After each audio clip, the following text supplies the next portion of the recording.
Study this book looking at Psalm 19, verses 12 through 14. How can I know all the sins lurking in my heart? Cleanse me from these hidden faults. Keep your servant from deliberate sins. Don't let them control me. Then I will be free of guilt and innocent of great sin. May the words of my mouth and the meditation of my heart be pleasing to you, O Lord, my rock and my redeemer.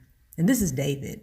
If you know David's history, it's interesting. Here's a man who committed adultery, committed murder, and yet he was still known as a man after God's own heart. And so it's no coincidence that David is saying, how can I know the sins that are lurking in me? God, only you know, but I need you to cleanse and purify me, God. And I need you to help me as your servant to stay away from deliberate sins, from intentional sin. And I don't want those sins to control me. Only by your grace, God, will I be free of guilt and innocent of great sin. And it's such a powerful statement because mankind is capable of doing some of the best things that we can think of. And mankind is capable of doing some of the worst things that we would not even want to come to mind. In verse 14, I've seen this in church growing up.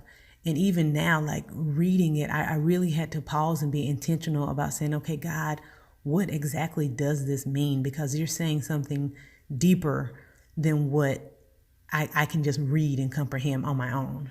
May the words of my mouth and the meditation of my heart be pleasing to you, O Lord, my rock and my redeemer.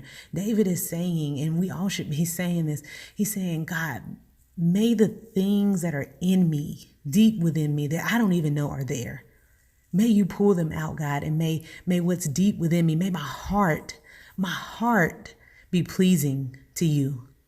Yes, God, I want my words to be glorifying and honoring to you, but I don't want just lip service to you anymore.